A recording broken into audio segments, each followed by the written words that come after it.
ምዕራፍ 12 እግዚአብሔርም አብርሃምን አለው፣ ከአገርህ ከዘመዶችህም ከአባትህም ቤት ተለይተህ እኔ ወደማሳይ ምድር ውጣ። ታላቅ ሕዝብም አደርግሃለሁ፣ እባርክሃለሁ፣ ስምህንም አከብረዋለሁ። ለበረከትም ሁን። የሚባርኩህንም እባርካለሁ፣ የሚረግሙህንም እረግማለሁ። የምድር ነገዶች ሁሉ ባንተ ይባረካሉ። አብርሃምም እግዚአብሔርን እንደነገረው ሄደ። ሎጥም ከእርሱ ጋር ሄደ። አብርሃም ከካራን በወጣ ጊዜ የ75 ዓመት ሰው ነበረ። አብርሃምም ሚስቱን ሶራንና የወንድሙን ልጅ ሎጥን ያገኙትን ከብት ሁሉና በካራን ያገኟቸውን ሰዎች ይዞ ወደ ከነዓን ምድር ለመሄድ ወጣ። ወደ ከነዓን ምድር ገቡ።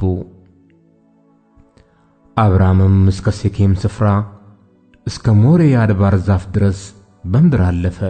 የከነዓን ሰዎችም በዚያ ጊዜ በምድሩ ነበሩ። እግዚአብሔርም ለአብርሃም ተገለጠለትና ይህችን ምድር ለዘር እሰጣለሁ አለው። እርሱም ለተገለጠለት ለእግዚአብሔር በዚያ ስፍራ መሠዊያን ሠራ። ከዚያም በቤቴል ምስራቅ ወዳለው ተራራ ወጣ። በዚያም ቤቴልን ወደ ምዕራብ፣ ጋይንን ወደ ምስራቅ አድርጎ ድንኳኑን ተከለ። በዚያም ለእግዚአብሔር መሠዊያን ሠራ፣ የእግዚአብሔርንም ስም ጠራ። አብርሃምም ከዚያ ተነሣ፣ እየተጓዘም ወደ አዜብ ሄደ። በምድርም ራብ ሆነ። አብርሃምም በዚያ በእንግድነት ይቀመጥ ዘንድ ወደ ግብፅ ወረደ፣ በምድር ራብ ጸንቶ ነበርና። ወደ ግብፅም ለመግባት በቀረበ ጊዜ ሚስቱን ሶራን እንዲህ አላት፣ አንቺ መልከ መልካም ሴት እንደሆንሽ እነሆ እኔ ያውቃለሁ። የግብፅ ሰዎች ያዩሽ እንደሆነ ሚስቱ ናት ይላሉ፣ እኔንም ይገሉኛል፣ አንቺንም በሕይወት ይተውሻል። እንግዲህ በአንቺ ምክንያት መልካም ይሆንልኝ ዘንድ ስለ አንቺም ነፍሴ ትድን ዘንድ እህቱ ነኝ በይ። አብርሃምም ወደ ግብፅ በገባ ጊዜ የግብፅ ሰዎች ሴቲቱን እጅግ ውብ እንደሆነች አዩ። የፈርዖንም አለቆች አዩአት፣ በፈርዖንም ፊት አመሰገኗት። ሴቲቱንም ወደ ፈርዖን ቤት ወሰዷት። ለአብርሃምም ስለ እርሷ መልካም አደረገለት።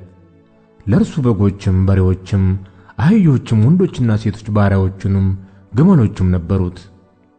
እግዚአብሔርም በአብርሃም ሚስት በሶራ ምክንያት ፈርዖንና የቤቱን ሰዎች በታላቅ መቅሰፍት መታ። ፈርዖንም አብርሃምን ጠርቶ አለው፣ ይህን ያደረግህብኝ ምንድን ነው?